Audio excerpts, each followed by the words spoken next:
I'd like to call to order the Redistricting Committee of Monday, October 4th, 2021 at 4:03 p.m. Our first item of business is introduction by Fitchburg Mayor Aaron Richardson. Go ahead, Mayor. All right. Thank you all again for agreeing to help us out with this. I really appreciate the time that you're taking to be part of this process. It's a lot quicker and faster process than it normally is, and so it might feel pretty fast, and unfortunately it has to be. And as much as we'd like to slow down and make sure that we do this as thoroughly as we always do, we will do it thoroughly. It's just going to be a lot faster than normal because of the restraints that are put on us by the state and the county. So there's really kind of two pieces to this, and one is going to be more important and more time sensitive, and that is really figuring out what changes, if any, we don't have to make changes, but what changes we want to make to our 4 districts. And so we'll make sure that they're balanced, and I think staff is going to go through all of this. So that's a big piece, and that's the piece where we need to get our map done soon, and that's where the biggest time crunch is. There's another piece to it, though, that I definitely want all of your thoughts and opinions on going forward, and that's the other piece to that is where are our polling places, because there are some that are maybe not in the best spot, or there might be better options, and so that's something that we can do, and I want this group to weigh in as well. We still need to do it fairly fast if we're going to make any changes to the spring, but we might decide, we want to make polling place locations change next fall, because one, timing, but two, and you'll talk about this in District 1, the county bought our old fire station over there, and they've said that we could use that as a polling place again, like we have in the past, but they're not going to be done remodeling until after the spring election. So, you don't want to necessarily change polling locations and change them again right after that. That can cause confusion. So that's something that, this group will also weigh in on and provide some input in as well. So other than that, I know staff has already started doing some maps. The county maps that came out that they're looking at right now, the nice thing is that all 3 of them, the city of Fitchburg is the same. So we don't have to worry about, they might pick this map, which is going to screw everything up for us. The good thing about that is that we have a pretty good idea of what the county is going to do in Fitchburg, and I don't think there's many changes, frankly, to what it is right now, which is nice. So staff is going to help out a lot. Randy help out a lot. I'll be here after, answer any questions most of the time as well. But thank you again for helping out, and I will turn it back over to Randy. Thank you, Mayor. We probably should have called roll call first. Tracy, would you like to call roll call? You bet. Chair Udell. Present. Susie Gennon. Present. Greg Jones. Present. Huma Hassan. Present. Bill Kanzimas. Present. Jean Musser. Present. And Wendy Hathaway is absent with excuse tonight.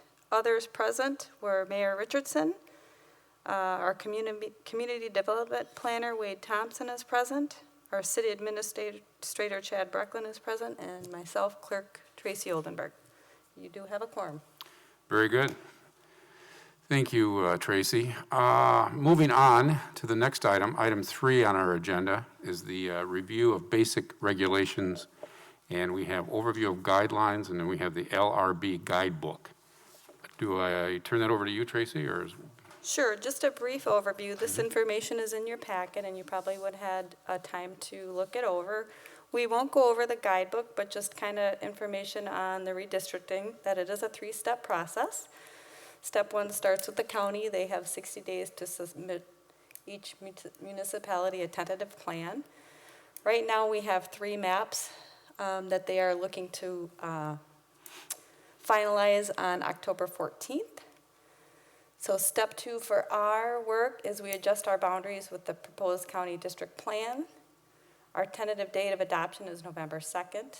The end result of your work as a committee will be to have a recommendation for ward plan and automatic plan to be referred out at the October 12th Common Council meeting for City Council to adopt by resolution and ordinance at a special meeting on November 2nd. After receiving our plan, counties are required to adopt their final supervisory district. Some things we know for certain are the 2020 census population was certified, and with that, the certification, Fitchburg population has increased to 31,869. This is an increase of 6,609 since the 2010 census. The ward population range for cities of our size is 600 to 2,100 in population. Working on that premise, the math requires that we have no less than 16 wards.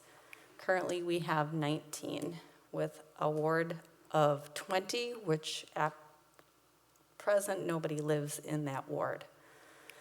There's a complete list of guidelines in the packet that have been outlined by the Legislative Reference Bureau. A summary of the principles, considerations, and key points for redistricting committees to keep in mind are: population sizes in aldermanic districts should be substantially equal. Aldermanic and supervisory districts should be compact. Districts should respect communities of interest. And when possible, aldermanic boundaries should retain the core of existing districts. Last but not least, every effort should be made to encourage cooperation between the county and municipalities. And communication with Dane County Redistricting Committee is open. We have in the packet some of the proposed maps that Dane County has been drawing. Now that we have the guidelines, we can move on to the challenge we have before us. Very good. Thank you. Thank you, Tracy. Moving on then to item 4, we'll review the current ward maps and county tentative supervisory plan, current city maps, and I'll turn that over to Wade Thompson, correct? Wade? Yes, thank you. Thank you, Chair Udell. I think I know some folks there. For those that I don't, I'm Wade Thompson, City's Community Development Planner. So yeah, I'm just going to kind of take you through, I guess, the past, and then we'll talk about the present in the future as it relates to the work today. So I think you probably saw a lot of this information in your packet, but I'm just going to share my screen and show some historical maps.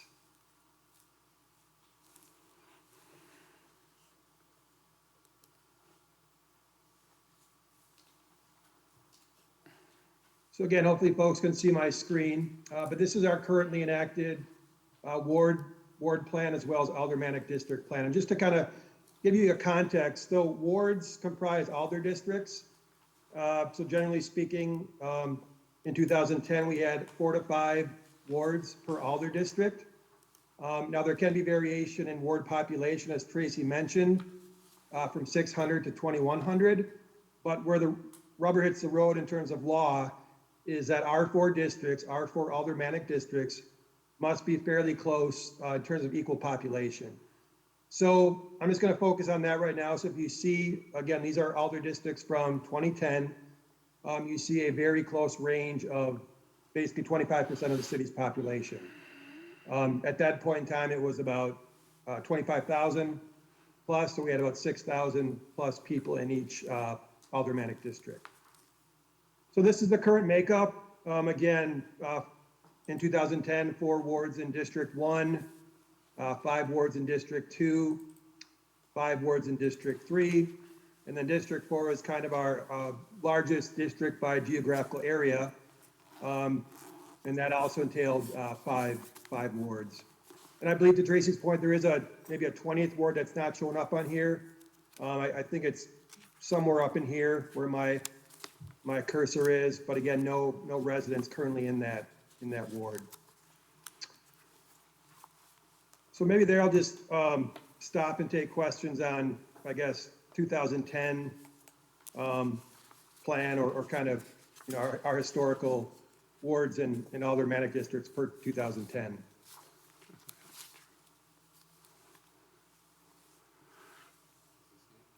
Just go ahead, Greg. Okay, good afternoon, and thank you for the overview and the update. And just couple of questions on clarification. I'm looking at our document and materials we have that was submitted from Tracy, which was quite helpful. That I read was quite helpful. But this is a part of the memorandum from City of Fitchburg Planning and Zoning, page 2. and it identifies our wards, 19 wards, and also the population change by ward and by district from 2010 to 2020. Are you with me so far? I'm with you. All right. I want to key in on 2 of the wards and talk about the change. If I look at Ward 14, a change from 2010 to 2020 of 1970, and also Ward 19. Now, what would help me, and I've asked this of various locations around the state, is to kind of give me a geographic representation, maybe some streets where these wards are connected. But picking up on 14, any rationale, reason, or thought as to why the positive change from 2010 to 2020? Same thing for 19. Yeah, so basically, I'm just kind of trying to juggle maps here. But the gist of it is, and we'll get in this discussion in a bit as well, is that districts 3 and 4 are the areas that have seen substantial growth in the city. So the ward boundaries didn't change, from 2010 to now. It's simply that those areas developed in terms of new development or redevelopment. Okay. So looking at the table here, I'm just going to try to pick out a few places that have changed. So yeah, it looks like, let's see here. So yeah, Ward 15 has seen sizable change. Actually, did you have two wards you wanted to look at? Was it 14 and 19? 14 and 19. Okay, let me go back to the map.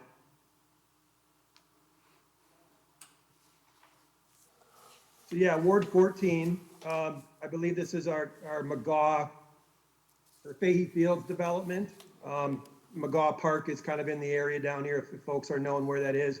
But yeah, we basically saw new residential development in this area, which again pushed that ward population up. And again, I would caution that in my head, more important than ward population increase is overall aldermanic district population increase.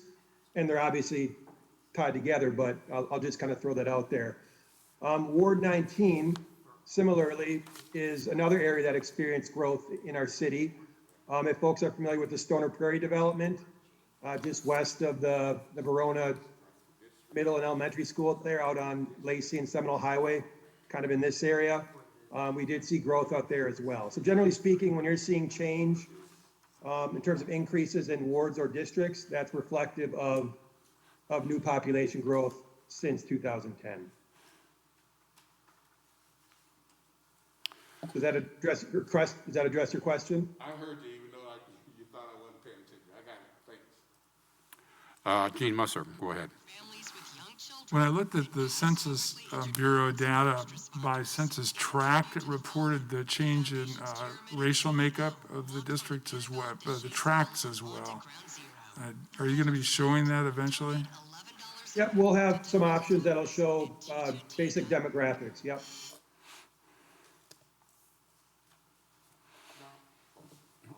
Go ahead, Greg. And just one other question. This is just kind of an opinion question. The scuttlebutt on the census data is simply this. Milwaukee has lost great numbers in population. Dane County has grown significantly to the point where there may be another congressional district affected. What we're doing here today and what the city of Fitchburg is doing will or will not affect that relationship in terms of representation in Dane County. Does that make sense? Maybe I will, Tracy, I think I'll probably defer that question to you if you have a better sense of that question. That's a good question. Basically, what we're doing here with our redistricting is our supervisory districts aren't changing very much if you had a chance to look at the Dane County options. So basically what we're tasked with doing is just making sure that our wards and our aldermanic districts meet that equal representation, equal population based on the laws and the numbers that we can go by. So what Milwaukee's doing won't affect us, and what we're doing won't affect Milwaukee, if that helps answer your question. It's just basically going by our population change. Every 10 years we have to redistrict our our municipality based on the population change. I understand that, but I want to get specific I want to make sure I understand. So the changes from the census data from 2010 to 2020 for Fitchburg, is what I'm looking at now.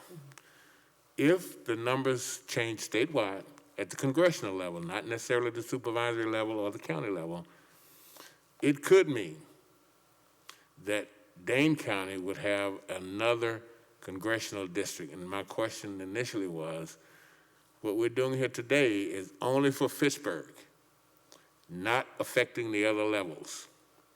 They may be affected once the state or the governor draw their maps. Am I saying that right? Okay, I got you.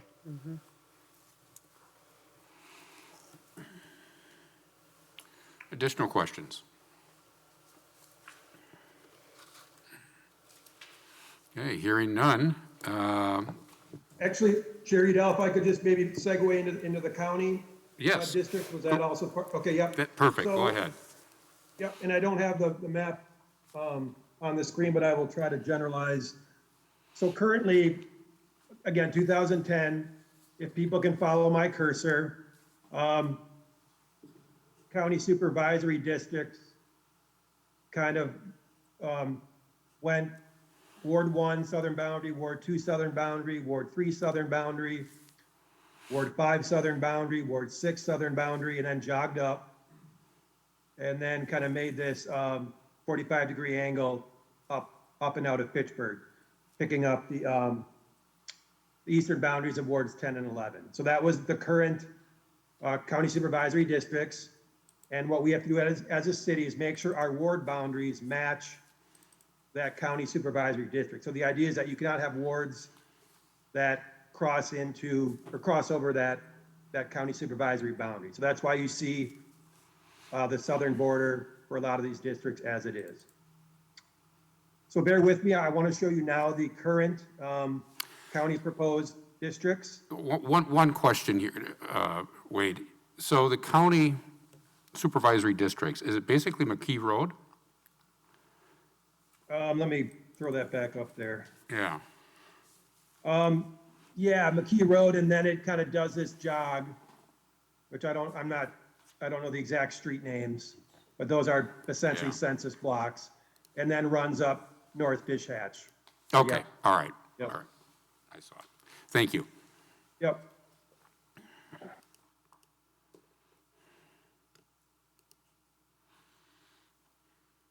And now I'm going to try to show current city or county districts. Let's see here.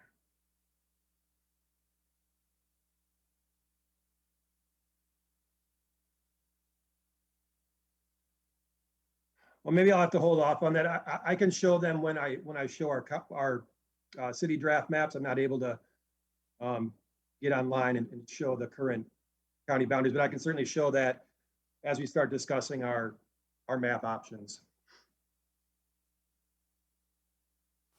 Okay, so would you like to move on to item 5 then, or the review of options for ward and aldermanic district maps? Sure. Yep. Okay, go ahead. Okay. So I just want to throw up a quick, another screen share here. So just so folks are aware, yeah, I guess I'll just start off by saying I'm glad this only happens once every 10 years. Spent a lot of time the past week with other staff trying to come up with some viable map options, and there are a lot of considerations to think about as we do the mapping. And some of these considerations really do limit our viable options for redistricting. So Tracy did touch on some of those criteria, some of those considerations. I'm going to touch on them again and maybe elaborate just a bit. So again, I think when I think about what we're doing here today, we are starting with developing wards, but really we're developing wards with an eye towards how those tie together to create aldermanic districts. As Tracy mentioned, there are minimum criteria for our wards. Minimum is 600, maximum is 2,100. Wade, would you zoom out so you can enlarge the print so that we can see it a little bit better, please? Sure. Yep.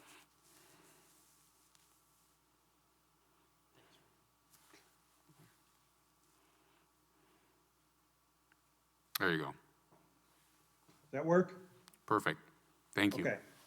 Yep, so number one, as I just mentioned, really we're developing wards, but we're also concurrently thinking about aldermanic districts. In a normal year, we'd have some time to kind of go back and forth on those, but as our mayor mentioned, we're kind of the pedal to the metal this year. So then as I mentioned, the minimum and maximum ward populations, you see them there. And then again, I think the core of the exercise that we're doing is equal population distribution in our 4 aldermanic districts. And another little quirky thing that's happening this year is we're not just looking at our current population. As folks probably know, we're also going to be annexing some town of Madison population in 2022, approximately 1,400 people. So that is another piece of the puzzle that we have to consider as we think about how we redistrict and create that equal distribution of population in our districts. To the earlier gentleman's point, was it Greg? I didn't catch the name, but what we saw this year or this past 10 years is large growth in districts 3 and 4. So I had that table up earlier as well as in your packet.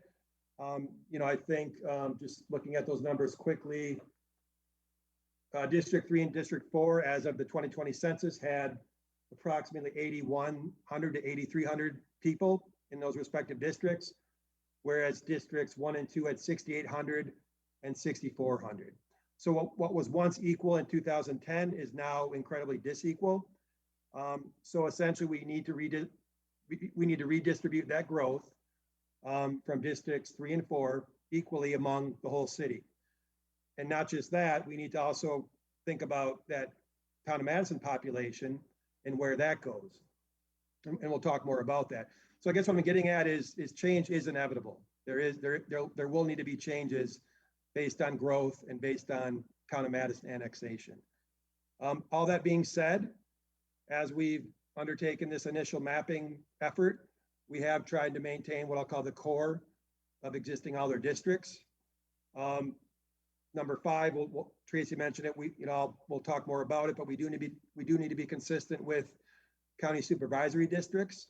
To be honest, actually, to my knowledge, there's 2 options that they're currently considering. The map options that we'll discuss in a bit can be consistent with both of those county options. But that being said, both of those county options do create some real limitations on what we can do with certain wards and certain other district populations. Because again, we have to keep those ward boundaries consistent with those county lines. As Tracy also mentioned, we do need to respect communities of interest, minority populations, those sorts of things. And number 7, I just want to throw this out there as a kind of a general caveat as we start discussing map options and potential tweaks. There is a real butterfly effect, and I've learned this firsthand over the past week. Seemingly minor changes have kind of this ripple effect, and it really becomes almost a chessboard of figuring out how to fit all the pieces together, based on one minor change. So with that, I think I will get into probably showing the options.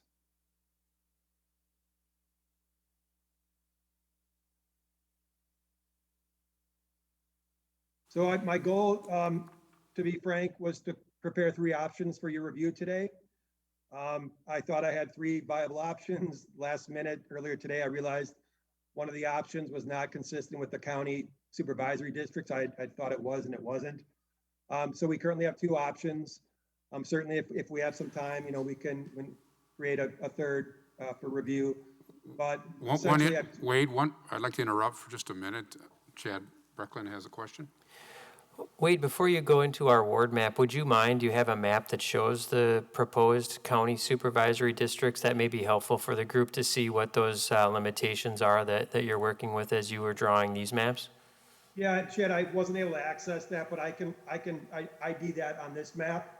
Okay. If that works for folks. So sure. Yeah, to Chad's point, the current, so there's 2 county options.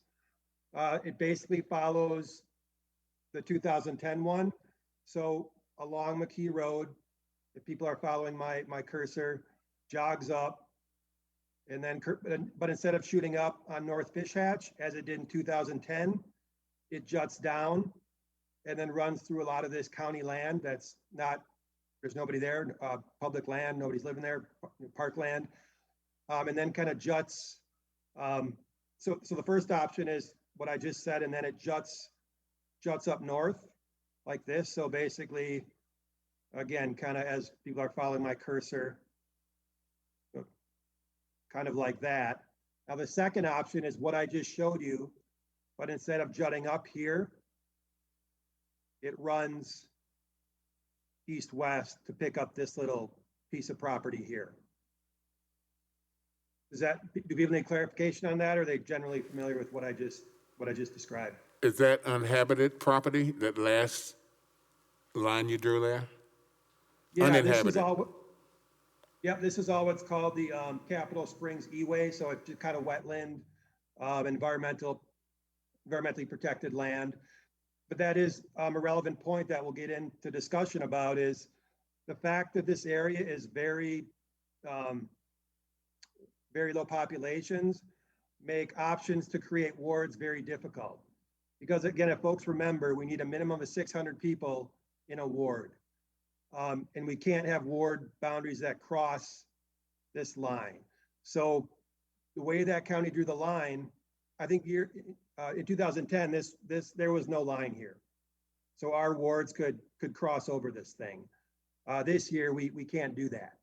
So as we talk about the two options, I want people to remember that this is a limitation in terms of what we can do with our ward boundaries. Thank you for showing that, Wade. It was helpful, I think. Yep. So, and with that, I'll just kind of jump into this option. And I think what I'm gonna try to do is also reference, I'm gonna try to kind of work off of two things here. Are people still seeing my map, or are you seeing a Word document as well? Still the map? Still the map. Mm-hmm. Perfect. Just bear with me. So, summary of major changes. This is what I'll call option one. Now, I do apologize. The software allows me to create wards, but it doesn't allow and show them clearly, but it doesn't allow me to clearly show aldermanic districts. So I did my best to superimpose aldermanic districts on the proposed wards. So what you see in front of you is a number. That would be the ward number. And then you'll see a D with a number behind it. That would be the aldermanic district. So just kind of quickly overview, per the 2020 census, our population is 29,609. As I mentioned, we will be annexing population in 2022 from town of Madison to the tune of 1,390 people. Now, again, the underlying criteria in this exercise is to create equal population distribution per our 4 aldermanic districts. So with the math I just gave you of 29,609 plus 1,390, I think that puts us at right around 31,000. Divided by 4 gets us to an ideal population of 7,750. So as I do the map work, the goal that I strive for is to get as close as I can to this number in each district. Now, we do have some variability per federal law, but we do want to really try to get as close to that 750 as we can. So what you see in front of you is a map that tried to reflect that, as well as all the other considerations that we just discussed. So Alder District 1 is Ward 1, and at this point in time, I wouldn't get too hung up on the ordering of the numbers of the wards. That will all be changed, and once we come up with an approved ward and district plan, we'll make sure the numbers make sense. But as of now, District 1 would be wards 1, 2, 3, 4, and 5. Now, the major change in this district, again, we've got to equalize distribution. Growth was not equally distributed in our city. So what happened in this option is District 1 picked up of some of current District 2. I think kind of this area here. So basically District 1 pushed a little bit to the east. I think what might work best is I will just get through all of this option, and then certainly we can come back and pick at it. Wade, I have a quick question, or for someone. I noticed on the redistricting three-step process document, you had on here that the Fitchburg population, or whoever typed this, the Fitchburg population increased to 31,869. But then on his number here, we have the 29,609. And then the town of Madison is 1,390, but that does not equal that. So could you help me understand the So difference these between those numbers two? These numbers are, the numbers you have in front of you are coming from the state software that creates the mapping software that is, I mean, I have no reason to doubt those numbers. So those are the numbers that I believe are correct. And what I've seen. I don't know where that other number came from, so. Sure, I can answer that for you. So the population number that I came up with was given to me by the state of Wisconsin. That's a rough estimate of what they have by the 2020 census. The program that Wade is working in, the 2020 census has actually been downloaded into the program. So whenever he moves anything or changes anything, it shows the population within that range. So his numbers are a little bit more correct than what I had. Mine came probably 2 or 3 months ago prior to this actually process Yeah, taking place. If I could just add on, I think Tracy's was probably a projection, Susie. But the numbers you see on the map in front of you are the actual numbers distributed by the census.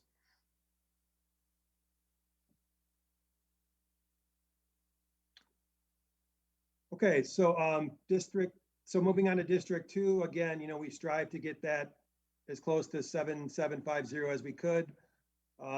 District 2, major changes. Again, we gave a little bit away to District 1, but to me, the big change here, again, we had to get more population in that district, was picking up formerly wards 10 and 11 on the west side of North Fish Hatchery Road. So I believe these districts or these wards were in District 3, again, to try to move towards that ideal equal population. These districts are now proposed to be in District 2. So just to kind of stop there again, we still have, in my opinion, fairly compact districts. District 1 is maintained the core of it from 2010. And in my opinion, District 2 has also maintained its core, which is kind of right through here from 2010 as well. Now, District 3, this is where it gets a little bit funky, but this is where you'll see some significant changes. So what happened in this map is District 3 moved to the east to pick up some of currently District 4, as well as town of Madison population in 2022 that we'll get. And what it also did, actually, I think that's kind of the gist of it. So really what happened here is District 3 again pushed east and also will absorb town of Madison, and by default, District 4 decreased in size. So moving on to District 4, again, and just to back up, so that District 3 population with those revised boundaries, plus our town of Madison population gets us really close to that 7,750 that we're shooting for. Now, District 4, the major change here is that it lost its northwest territory, I guess, for lack of a better term. So this used to be District 4. Again, it's now District 3. I guess I should have backed up. So District 3 is 11, 13, 14, and 12. So essentially the northwest part of the city would now be District 3 under this option. So what that means for District 4 is it loses its northwest territory, but in my opinion, still maintains the core of its previous district. So really it's a lot of our southern urban development. It's still our rural agricultural lands, as well as pushing up into the west side of Fitchburg as well with some new suburban development there. So District 4 on this map would be Ward 15, 16, 17, 18, and 19. And then just one quick last point, I do want to mention this option is consistent with 2 of the 3 county options as this map is currently drawn. And if the county decides to go with that 3rd option, a minor change to Ward 12, basically what would happen is we could put this piece of land into Ward 11, still meet all the criteria, and then be consistent with that county, that 3rd county option. So this map, as is, meets 2 of the county options, and with a minor tweak, could meet that 3rd. Now to that another gentleman's point, yes, this is where we can talk about populations by wards. I apologize if it's a little fuzzy, but you can see the ward population again between that range of 600 to 2100, as well as various demographics reflective of that ward. And again, I wouldn't, just as I've done this mapping, when I started, I was pretty hung up on wards in terms of populations, but as I got into this, you know, I came to see that the real gist of it is making sure that our other district populations are equal. And again, that's what this map generally shows. And I do want to point out there's, I believe this scenario would put about 5 wards in most districts, and then I take that back, 5 wards in I think District 1 and 2. I think 5 wards in District 3, and then 5 wards in District 4 as well. So again, shooting for that equal distribution of wards throughout the districts. So with that, I know this is a lot of information, but certainly now we can I can take any questions or comments that the committee might have. Well, this is Greg, and I'm going to pick again. This is more clearer now than before, and I think I'm going to pick again on Ward 14, which is in District 3. And basically what that tells me is the change from 2010 to 2020 is 1,224 population. And if I carry that out to, and we talked about this, so in District 3, Ward 14, and I'm looking at this map, one of the things I wonder is what's causing that? Now, that area, that is the northwest corner of District 3. Am I saying that right? Currently, you mean, or with this map? Okay. What area, again, is that we're talking about? So that's a huge number of growth there. Yep, so if folks can see, let me know if I need to zoom in, but I apologize if it's getting blurry, but Nobel Drive, I don't know if folks are familiar with that area, but we're seeing a lot of growth down there. That's Bell Drive? Nobel. Oh, see, I don't know what that is. Okay, Yeah, I got you. Nobel Drive. We are here at City Hall, Gotcha. and then if you go south, you'll see Nobel. There's, What's out there? Troy North is here. Troy North is right here. So that's a development called Fahey Fields. Yeah, as Chad mentioned, just south of City Hall. I believe City Hall is just to the north there, or kind of, whoops. But yeah, it's just a lot of new development, residential, single family homes, apartments. So a lot of growth.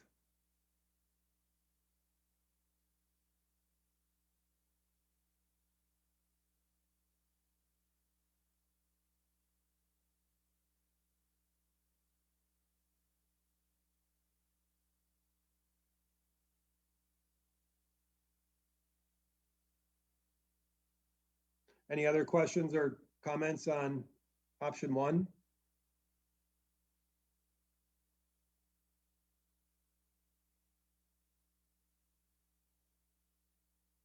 I don't believe so at this point. We may come back, but if you want to move to option 2.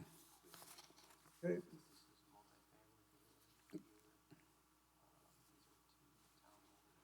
Hang on for a second.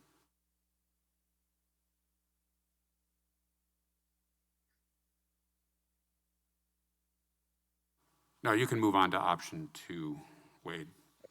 Yep, and certainly we can come back and obviously discuss these more.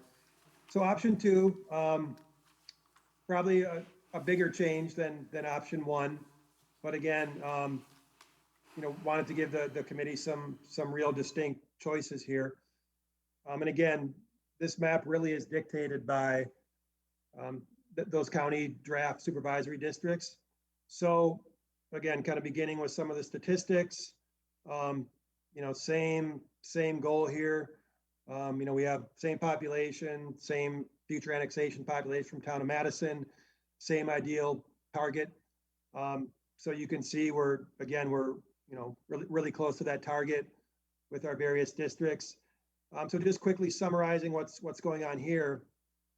Again, District 1 basically mirrors what we saw in option 1.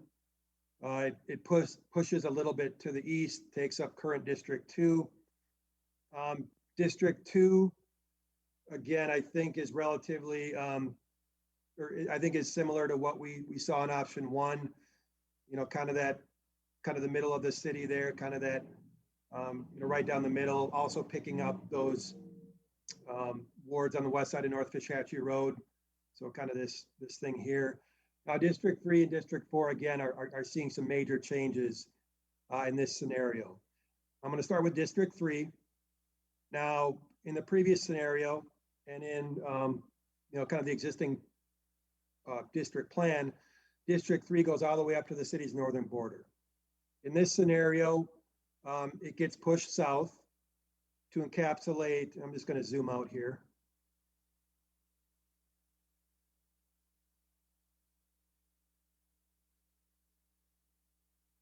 Zoom out even more.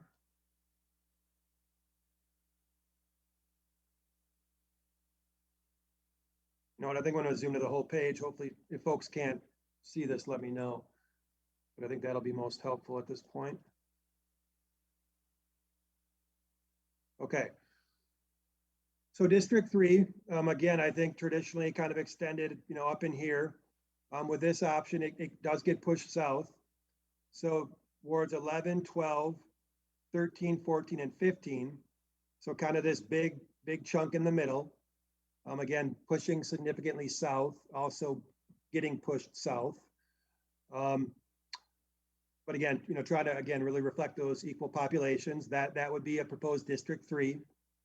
Now, District 4, in this scenario, if folks remember in the previous scenario, District 3 picked up that town of Madison population. In this scenario, District 4 would pick up that town of Madison population. And the way it does that is it does that by extending fairly far west. It really does push west into the heart of the city. But again, to my knowledge, at least at this point, it needs to do that based on where the county is drawing their boundaries and based on the fact that there's very little population in this area. So we have to create a really big ward, geographically speaking, north of that county line because the population is so minimal. So that's why you see that proposed Ward 16 and District 4 pushing very far to the west. Okay, so District 4 is 16, and then it kind of it's almost like a horseshoe if folks can kind of envision that. So it kind of runs here, it runs south, it runs west, and then it runs back up north. So not totally dissimilar from what it is today. It is kind of a horseshoe shape today, but with the exception that it's really getting a chunk out of its middle section. And the reason it's getting that chunk taken out is because it's picking up that town of Madison population. So again, 16, 17, 18, kind of squirting in here, 19, and then 20. So it is a little bit of a, we probably do lose some, I would call compactness in terms of an option. But again, based on creating another scenario for District 4 to take town of Madison and also needing to accommodate the county's boundaries, At this point in time, that was, you know, a viable option that we came up with. So again, these are just first crack options. I realize we are under, you know, a time crunch here, but, you know, certainly I want folks to view this as, these are drafts. Again, we do have limited, there are limitations of the options we can create. And these are two that we created based on the criteria and the limitations that we are aware of. So, Excuse me, Wade, we do have a question from Tracy. Hey, wait, I just want clarification on the map. You have 20 listed twice. I believe the 20 in the upper right-hand corner is the existing 20 where nobody lives. actually, that's meant to show, that was meant to be the town of Madison ward. Okay, So yeah, so the existing city boundary would have, I forgot to account for that current 20, but I'm not, we can address that. So what I was trying to show on this map was the 20 within the current boundary, and then 21. The 20 up here should say 21, meaning town of Madison. okay, thank you. We have several other questions. Greg, do you have a question? Oh, well, yeah, this is just helpful to know the scope of this thing. And we've talked about town of Madison. We all understand it's going to be annexed, but what is the process? So what are the legal ramifications for the town of Madison? Do they have any role in reviewing this plan? I'm assuming they have a body that guides them and leads them. Do they have any? Maybe this is a question more for the chairman. Or do they have any input? Have any comment at all? Yeah. Chad, I think, has a better answer, so he's going to take it. Go ahead. for it. So all municipalities would have to do this redistricting based upon the census. So the town of Madison is doing the same thing currently with what currently exists in the town of Madison today as we speak. So there are approximately 6,000 residents in the town of Madison, of which 1,400 approximately, as you saw, 1,390, according to the census, will be absorbed into the city of Fitchburg in our northeast corner, basically the Rimrock Road, Highway 14 Beltline section, and then approximately 4,500 residents will be absorbed into the city of Madison, all largely north of the Beltline will go there. So as it relates to this process, when the two cities, Madison and Fitchburg, absorbed the town of Madison on midnight on October 31st of 2022, whatever redistricting the town of Madison may have done, which by their size, and correct me if I'm wrong, Tracy and or Wade, they likely only have a small number of wards and a smaller number of districts. I'm thinking possibly maybe only a couple of aldermanic districts or town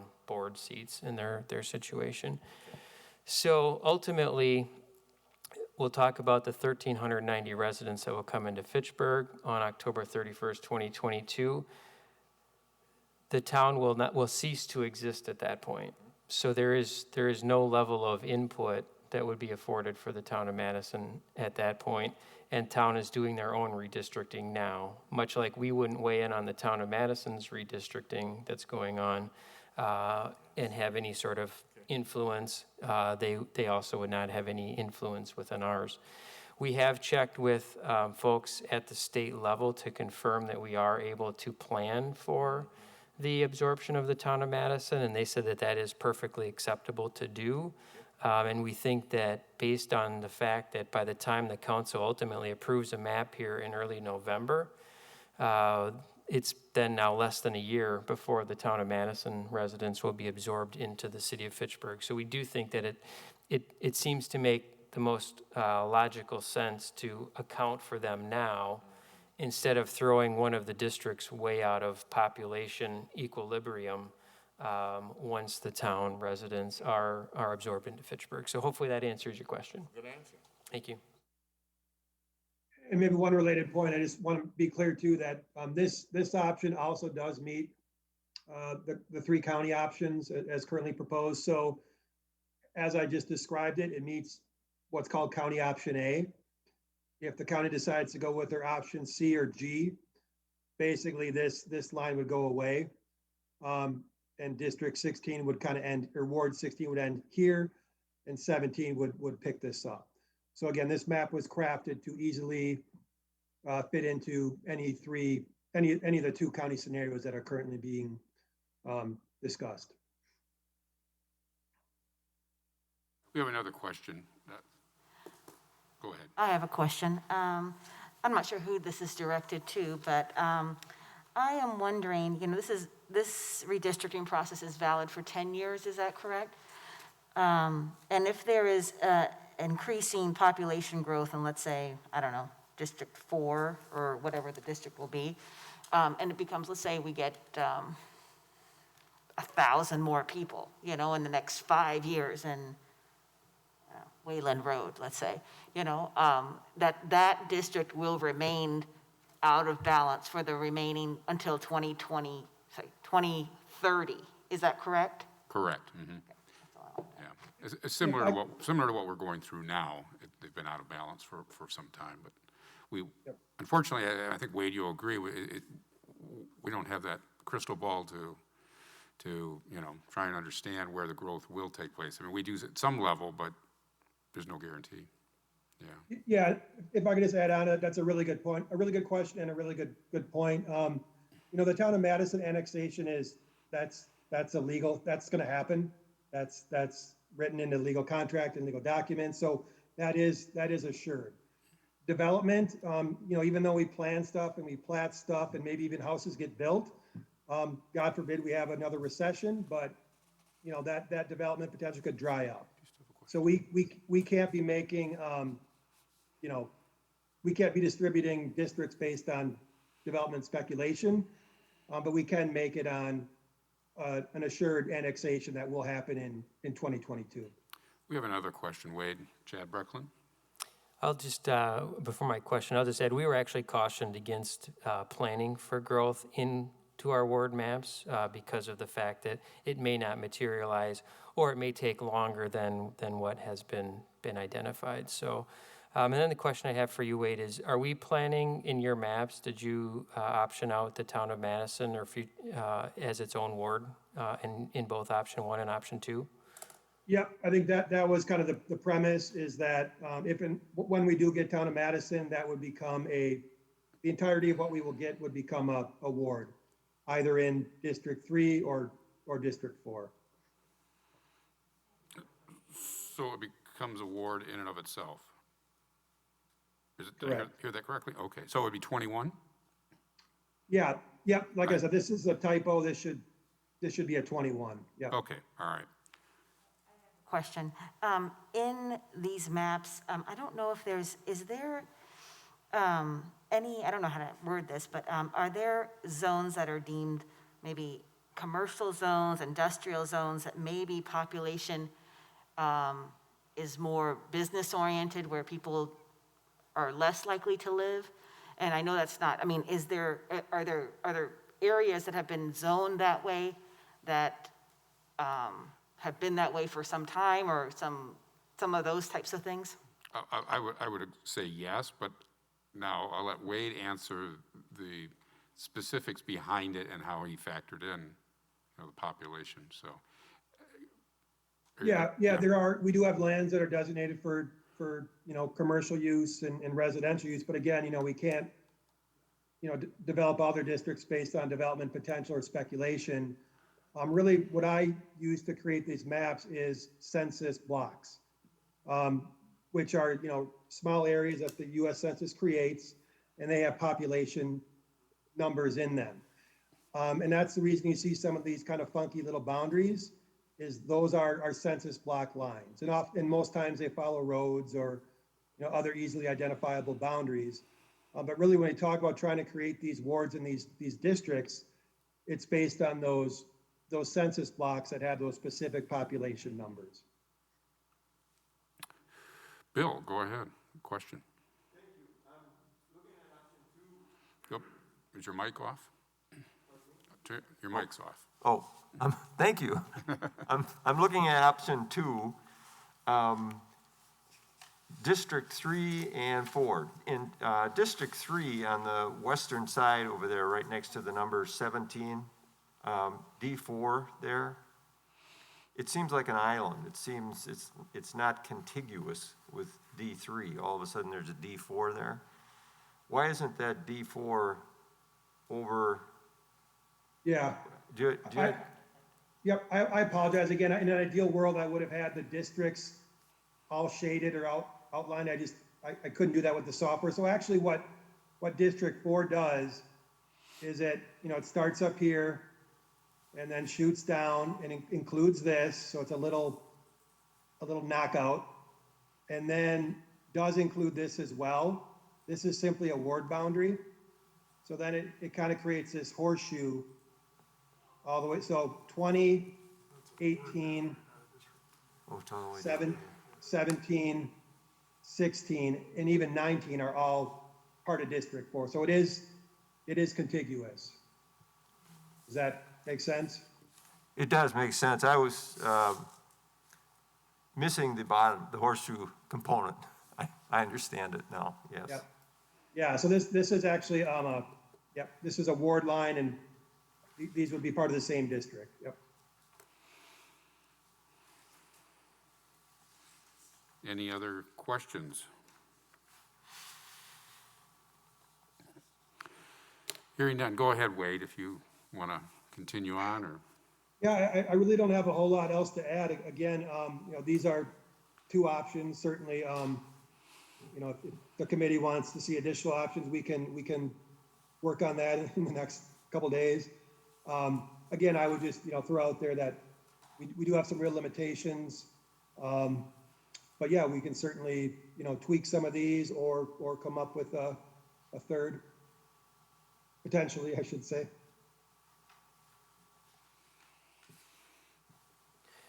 Wade, one point of clarification. If I recall correctly, the ward boundaries also have to align with the census tract boundaries, correct? So that also provides further limitation. Not only are we dealing with, obviously, the county supervisory district boundaries, we also have to align with the census tract boundaries as well. Correct. And really what I'm doing when I'm making these maps, I'm clicking on census blocks, and then they create these bigger shapes. So yep, exactly right.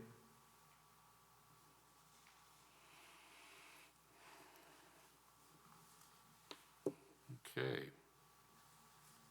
Additional discussion before moving on?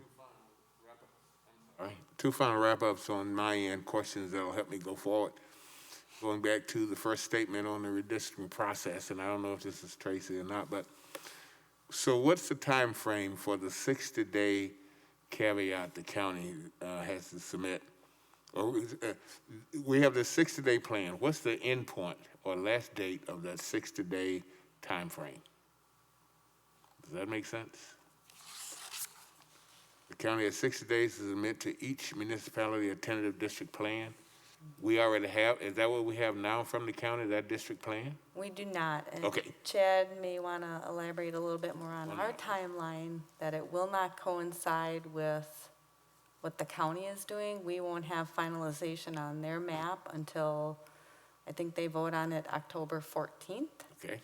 And based on the timeline that the county is requesting our map to them by no later than November 5th, Okay. which means our Common Council would need to adopt that, whatever we recommend or you recommend to them, no later than November 2nd, does not really comply with when their map comes out. But maybe Chad can give a little bit more information on our timeline here. So I think Wade and Tracy both mentioned, and the mayor both mentioned the compressed, highly compressed timeline that we're dealing with this go around. So typically, the Census Bureau, whenever they do this 10-year redistricting, the Census Bureau data is released to municipalities and counties by March 31st of the year following the census. So in a typical year, we would have had access to the data beginning on March 31st of 2021. And what happened with this particular set of data is it was made available to Dane County and other municipalities on August 31st of 2021. So beginning on August 31st is when Dane County and its redistricting committee began to identify and analyze the census data and begin to draw potential changes and modifications to the county supervisory district map. They basically spent the month of September on that process. And then at their meeting on Thursday, September 30th, last Thursday, they considered, I believe, 8 options for the county supervisory district maps. And ultimately, they moved on the 3 options that Wade has identified, that being options A, C, and G. So where they are at currently at the county level is they are considering those 3 options. I think there's actually a meeting tonight, a Dane County Board Committee of the Whole meeting to discuss the 3 options in front of the entire board. And then on October 14th, as my understanding is when the Dane County Board will officially adopt one of those 3 options. So at that point in time on October 15th, we will know for certain what county supervisory districts was passed by the county board. And as Wade mentioned, there could be some slight modification necessary to one or like just one ward predominantly, or maybe 2 wards, if I recall correctly. So we've been asked to return our ward maps to Dane County no later than November 5th. In order to coincide with our council meetings and to comply with statutory laws related to aldermanic district changes, which both of these options do have, is a change to our aldermanic district, we actually will need to begin the process of adopting a map on October 12th with a referral out to our city council. And then the city will have to post the notices on at least 2 occasions, at least 7 days apart, and at least 7 days in advance of the council meeting to adopt a final map, which we're going to have a special meeting to do that on November 2nd because of the way in which our council meetings align on the 2nd and 4th Tuesday of the month. So hopefully that kind of gives at least the timeline of the whole process, and hopefully you can certainly see that we are dealing with a highly compressed timeline from what we typically would be dealing with.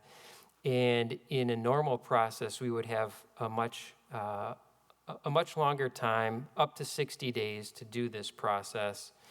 And it would also allow probably for potentially another option or 2 for the committee to consider, although Wade is certainly cautioned us that, you know, when we do any sorts of modifications, there's a give and take there, and when you add to something else and take away from something else, it does throw that balance that we're trying to achieve with each of the 4 aldermanic districts off in one way, shape, or form. So hopefully that gives you the information that you need to see how we got to where we are today. And if you have other questions, by all means, feel free to ask.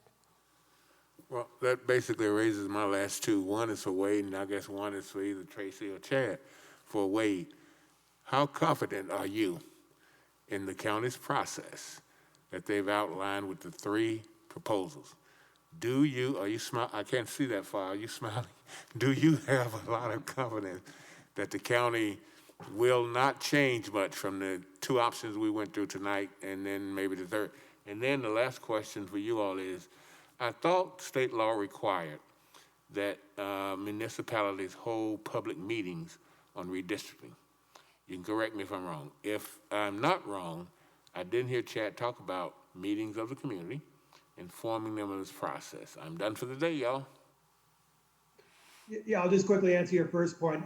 I don't speak for the county, obviously don't know what's in the county board's head, but I have confidence that one of the 3 options that was presented to them will be selected, and therefore what we are discussing today will be consistent. That being said, there is a state or a federal required process called reconciliation. So, you know, worst case scenario, if there is discrepancy between any city or any city in any county, there is a process to reconcile those maps, which would be, you know, probably a give and take, a compromise. But I'm not a betting man, but if I had to bet, I feel good about the county picking one of 3 options that they've been presented with. I think if the county does not choose to pick one of those 3 options, it's going to have a significant impact on a whole host of municipalities, including Fitchburg. So I would be surprised if they make any sorts of changes at this stage of the game. And from what I recall from the meeting last Thursday, the summary that I saw, options C and G were the 2 that were originally presented as moving forward by the redistricting committee at the county level. And that option A was a late addition on there after an amendment had been made to it, the boundaries. So I don't know if that gives us any indication that perhaps C and G may be the most likely to pass, but at least fortunately, regardless of which one does pass, the modification and impact that's going to be necessary here in Fitchburg is definitely minimal.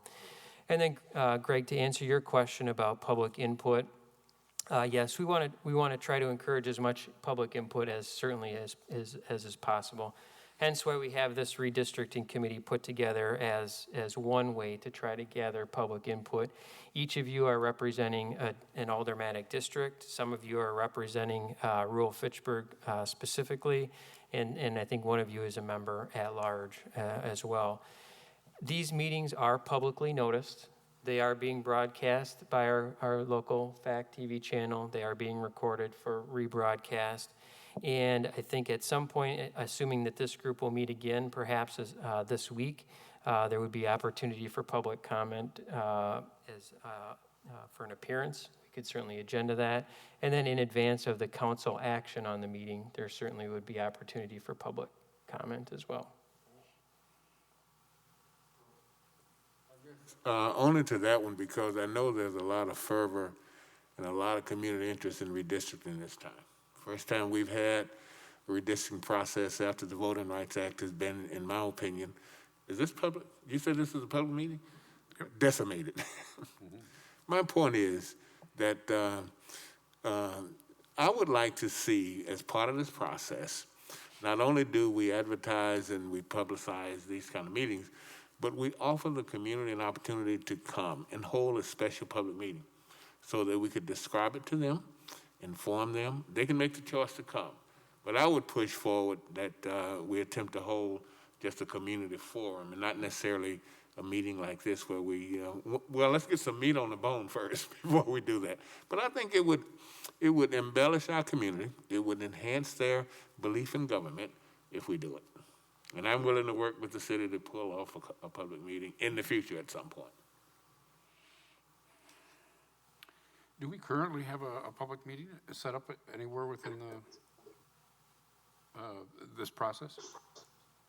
We do not, largely because we need to identify an option or 2 to present for a public meeting. Okay.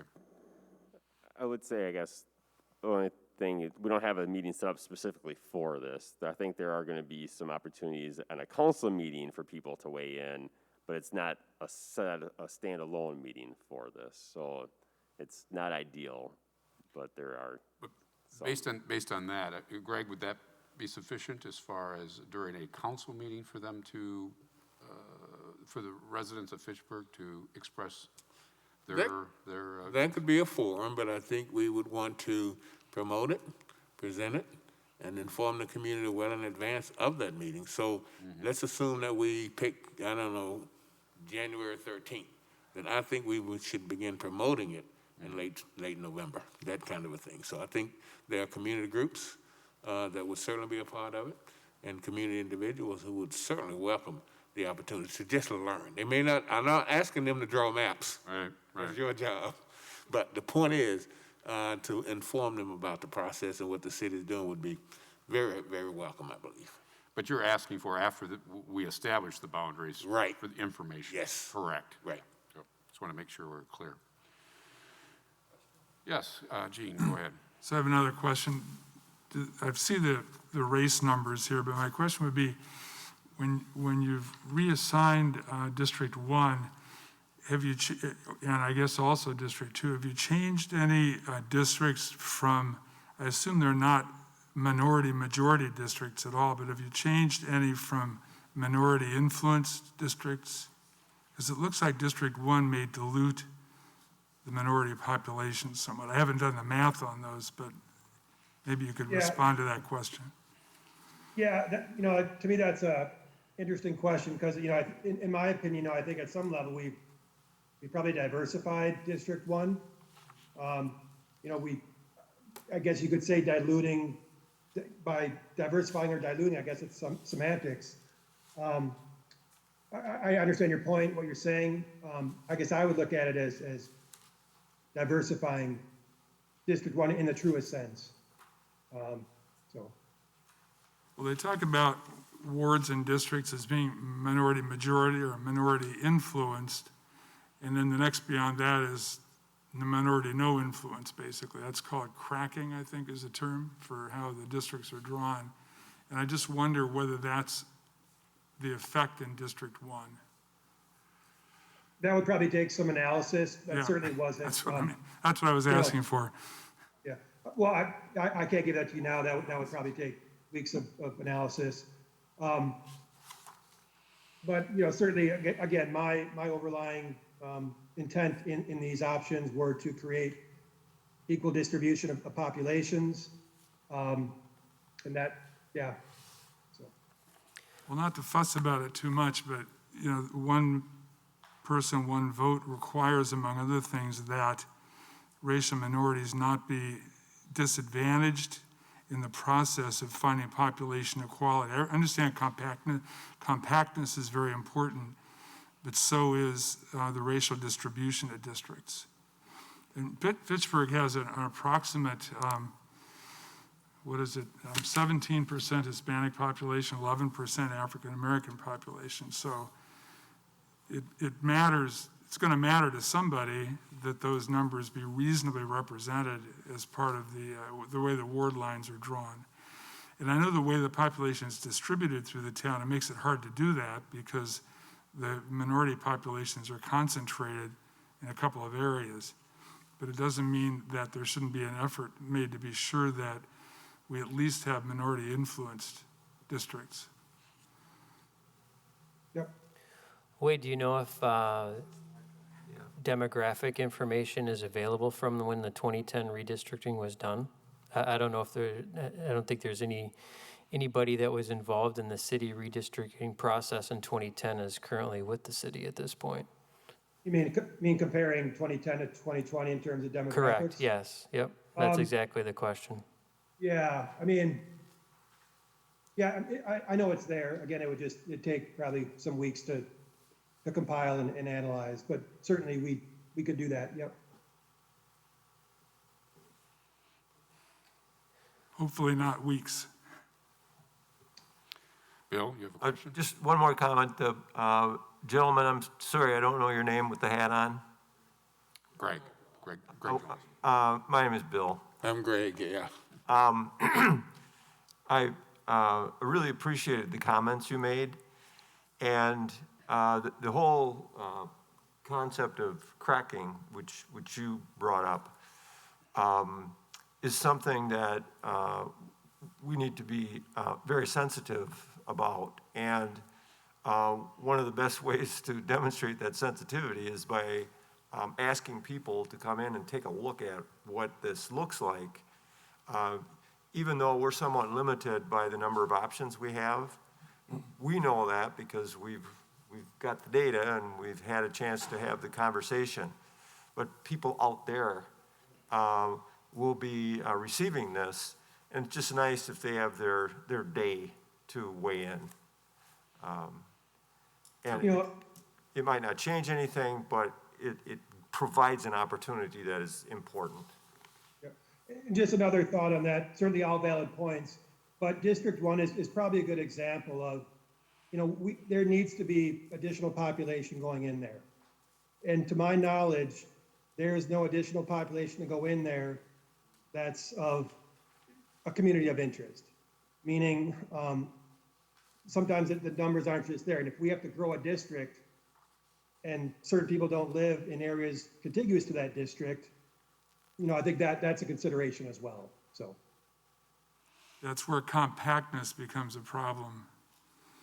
Yep, exactly right. There's, exactly right, yep.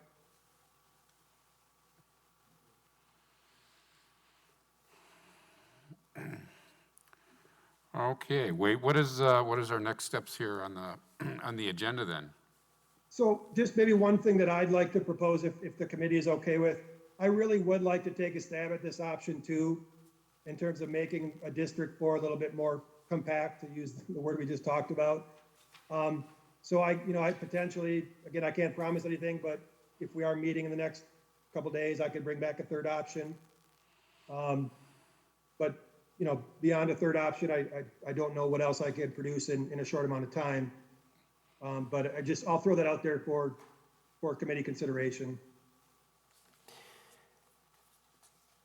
Wade, one thing I want to ask a question on, if I may. Oh, go ahead, yes. We currently have, in our current Aldermanic District map, 2 wards, 10 and 11, in District 3 that are in a different county supervisory district. And it looks like in both of the options that are presented, we have at least 1 ward in an Aldermanic District that is in a different county supervisory district. Is there any way to have all of the wards in each Aldermanic District be within the same county supervisory district? I'm guessing you probably looked at that as you put together a variety of potential options and perhaps maybe found that was not feasible? Are you talking about the area up here, Chad? Yeah, specifically that northwest or northeast corner of Fitchburg, based upon the new county supervisory district that the 3 options are considering. In option 1, it looks like Ward 11 would be in a different county supervisory district than districts 12, 13, and 14 in Aldermanic District 3. And in option 2, it would appear that Aldermanic District 16 would be in a different Aldermanic district than the rest of the districts in, Aldermanic Ward 16 would be in a different county supervisory district than the other wards of Aldermanic District 4. Yeah, Easy for me to say, sorry. Yeah, I'll look into that. I see what you're getting at. But Tracy, technically, if I'm following, we could have Aldermanic wards in the same Aldermanic districts in different county supervisory districts, or no? We have that currently, Wade. So our 2010 map that I have pulled up is set up that way, where for Aldermanic District 3, wards 10 and 11 are in one county supervisory district, and wards 12, 13, and 14 are in a different Aldermanic district.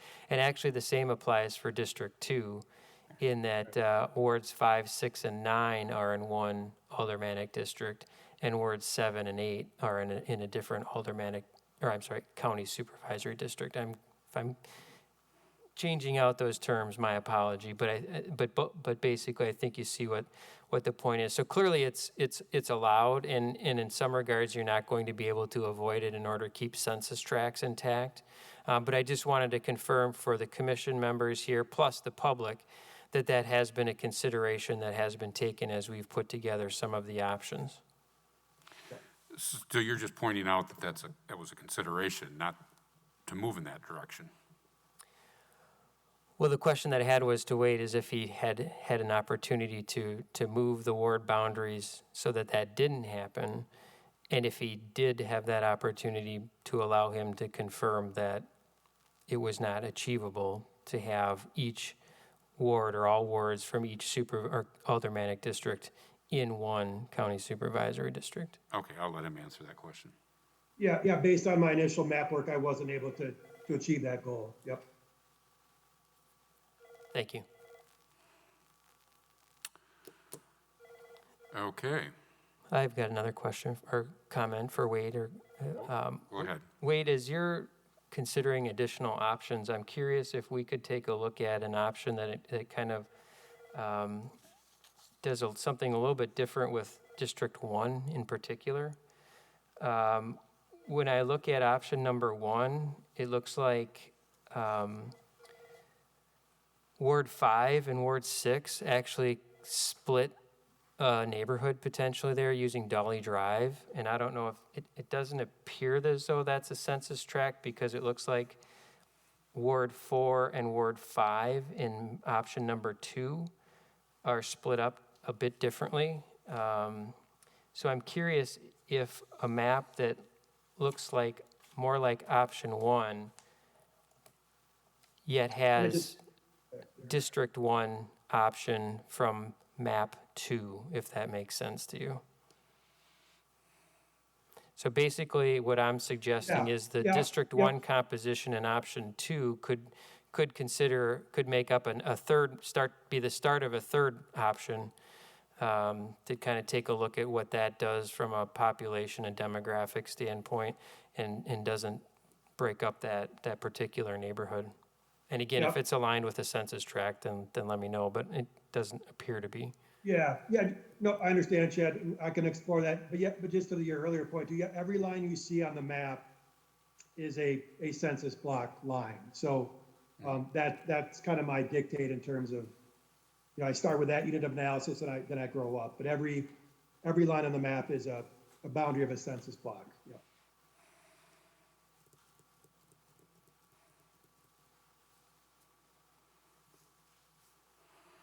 And just another quick point, talking earlier about how we grow districts and don't crack them or whatever the term may be. Again, just another kind of limitation on District 1. I thought about pushing it south to get in more land, but as folks in Fitchburg know, this is all industrial land. So yeah, we can pick up land, but we're not going to pick up people. And then you really do start getting into that kind of those non-compact, type districts. So again, just to show you kind of the complexity of the geography as we work through this stuff, we try to do our best, but there are just natural limitations. So. Wait, even if you move south for District 1, then you enter into another supervisory district as well, correct? Exactly right. Yeah.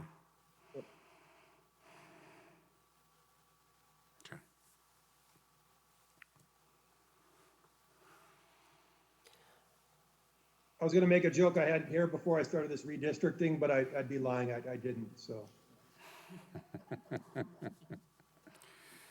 Wade, I do want to thank you for the work you've done on the two options so far. I know that this is not an easy process, and the limitations that are there from a statutory perspective, which are important, do limit your ability to come up with a wide variety of options. And I think what you have at least presented for the committee to initially consider was done quite well, and I appreciate your attentiveness to try to balance the population of each of the districts as closely to 7750 as possible.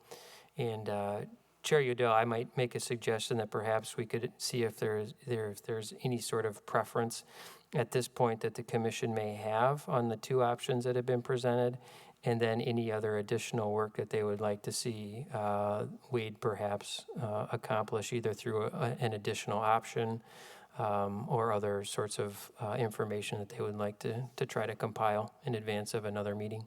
Are you suggesting then a possible vote to just to get a rough idea or run?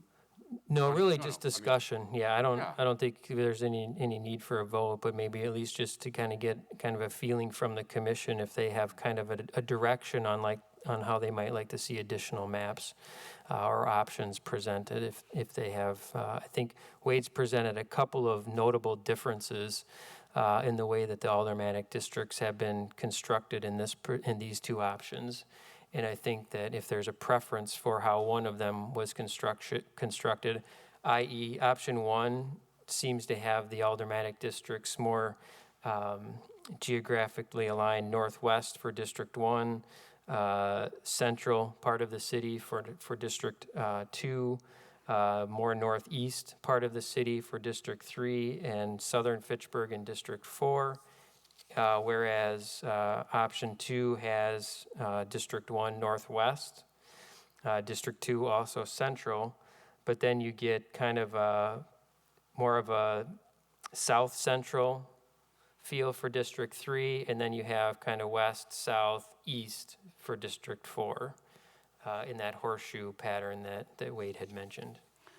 Well, on that note, I mean, I could kick it off and just as the alder for, one of the alders for District 4, I mean, if I had an option, I think probably option 1, but just because it seems to be cleaner, neater, it doesn't, I mean, I've been accustomed to the horseshoe for my term as alder. And this just seems to be a little cleaner, neater in the sense of east to west, but outside of that, I don't have anything else that's really of substance to say option 1 is better than option 2. So I will pass it off to my fellow commissioners to see what their comments are. I don't have strong. No, there you go. Thank you. I don't have strong feelings about this. I'm a bit overwhelmed, but it has more to do with my capacity to comprehend all of this than it does the preparation that's gone into it, because I think that's been outstanding. But I would agree with your comments. Again, I don't have strong feelings one way or other, but I think option 1 is a little more straightforward, in particular when you look at the southern part of the city. Very good. Any additional? Jean? Agreed. Okay. Yuma? One of my, I agree, I think option 1 is a little bit tighter, but one of my requests, I guess, when you do if we meet again and you have the option 1 and the option 2, on page 2 of both of these, you have a nice sort of a demographic of, population by, white, black, Hispanic, Asian, and you've got it by wards. It would be nice if you had it for alderman district wards. I mean, because you put here, like for example, alderman district ward 16 through 20. So if I wanted to know how many, let's say, Hispanic people are in that, I have to add those columns. It'd be nice just to have that on the front page so I could see, or someplace, that the alderman district ward contains 16 through 20, but then, and it has, 7,714 people in option 2, but then I also would want to know what is the makeup of that so that I could just see, some of the concerns that people were mentioning before. It would just be very helpful if we had that. Further breakdown within the aldermanic districts then. Yeah, please. All right. Susie? Yeah, I think I agree with you. I lean towards option 1. I mean, Wade, again, as it's already been said, you've done a phenomenal job of giving us options, and not just options, but well thought out, and lots of time and attention. So, yeah, I think if I were leaning away, I think, both of these options are viable, but I do like the way that option 1 is, put together. Very good. Greg? There's an outlier in the group, right? I think both options are doable, to tell you the truth. I think for me, the issue is going to be a few steps of information gathering I'm going to do on my own. I'll share those. But more importantly, to understand from Wade what went into developing option 1 and 2. And all those variables, I think, bona fide and good. My next step personally is going to be this, and I didn't ask you to do this. I'm a data person. So I have already decided that I was going to pull together and create my own worksheet on the racial ethnic makeup of each ward. I'm going to do that on my own because for me, the issue is going to come down to which 2 or 3 proposals follow and meet these 3 criteria that we have on our paper, which is the aldermanic and supervisory districts, the communities of interest, because I think looking at that data by racial ethnic makeup and so forth will give me a better sense of where they are. And the other thing I'm going to do is go out and put some type of boundaries around the district. I need to know at a little deeper level when we're talking about District 1, what's that general boundary? Is that Jamestown? Is it Glenwood or wherever. I think that helps me to know that. So I'm just going to say that I'm probably leaning at this moment toward option 2. It's a little bit more, not as concise as 1, but it also captures, I think, some things that 1 doesn't. So that would be my take now. Both are doable. Very good. Comments, Chad, as far as next steps? So I think, Wade, perhaps option 3 that could be considered based on the feedback would be, option 3 would use District 1 boundaries from option 2, but then also perhaps more align with kind of the general overall district, aldermanic district makeup of option 1, or maybe some combination of both option 1 and 2 that kind of, captures the flavor of the commentary from the group, since I think the consensus is that both options are potentially feasible, with at least seemingly a majority of the commission favoring the layout of option 1. And then obviously, a couple of other items that have been added to the list that I've written down is our ability to track down 2010 census data by aldermanic district, at least. Ward might certainly be much more challenging and time consuming, but perhaps maybe by aldermanic district at least. And then a request for 2020 census demographic data by aldermanic district, totaled by district. Is there anything else that I maybe missed from commission members that you'd like to see us try to grab?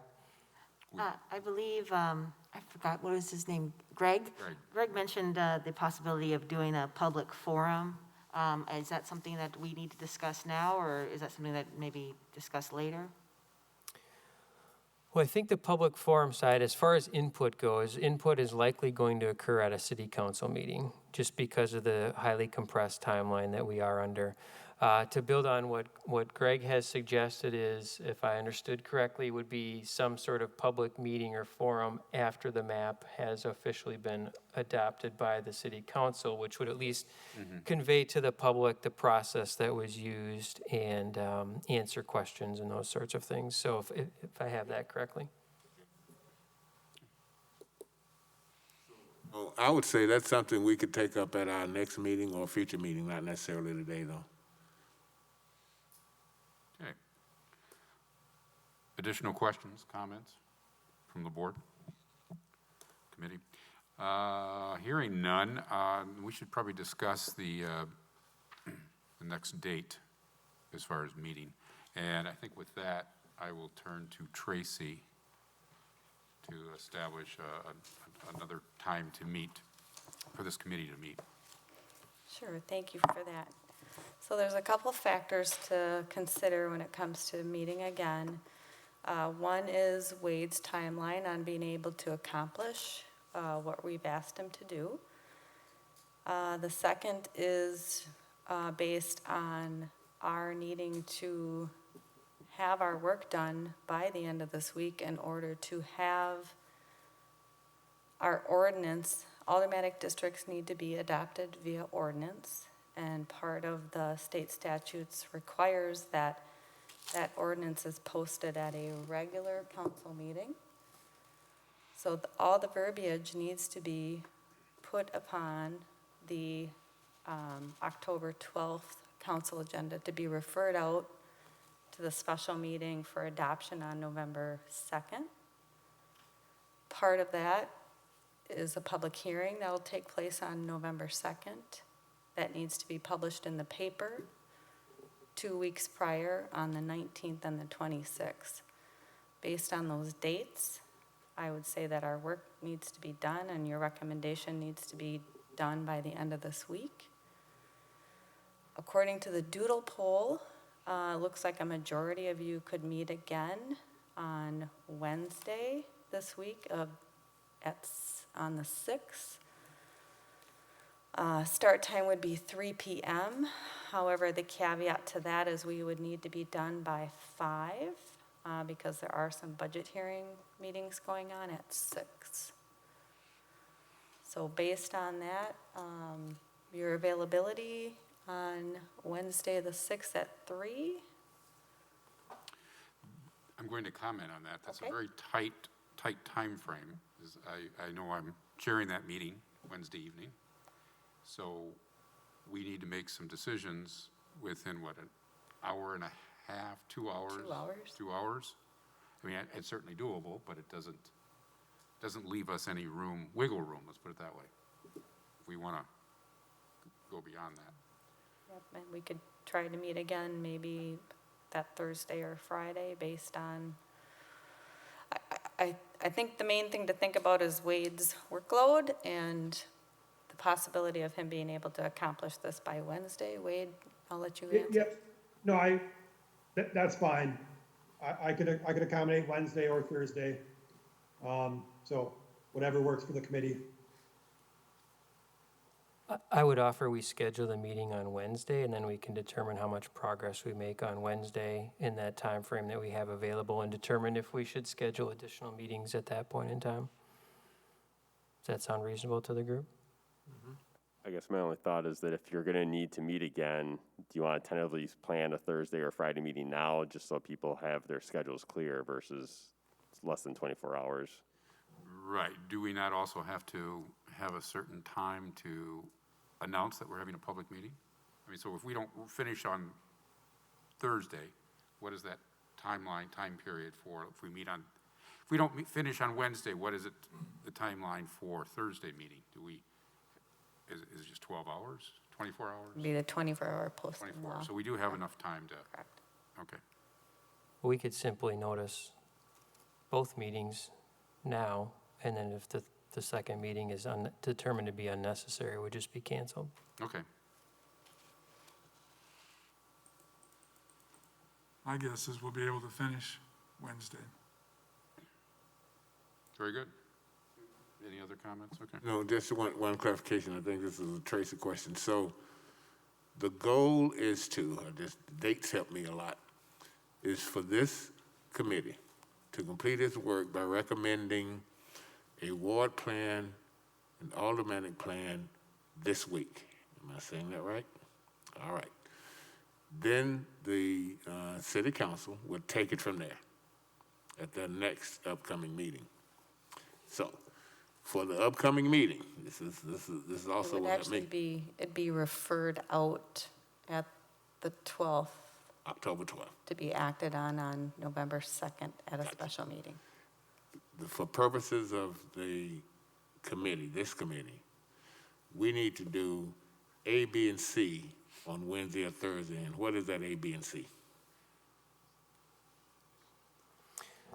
So I think A would be is to determine if Wade is able to identify a third option. I'm suspecting that a fourth option, based upon how much you've already adjusted ward boundaries and worked within the limitations, is probably unlikely.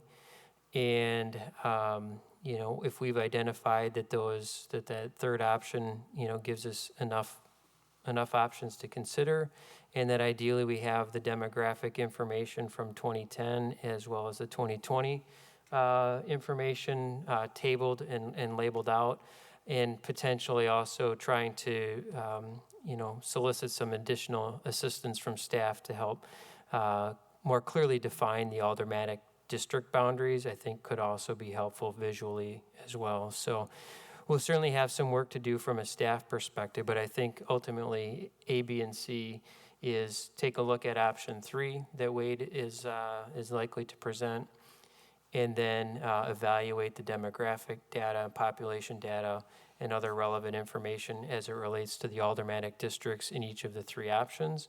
And then C, in an ideal world, would be to make a recommendation of one of those 3 options that would move forward for council consideration and community consideration.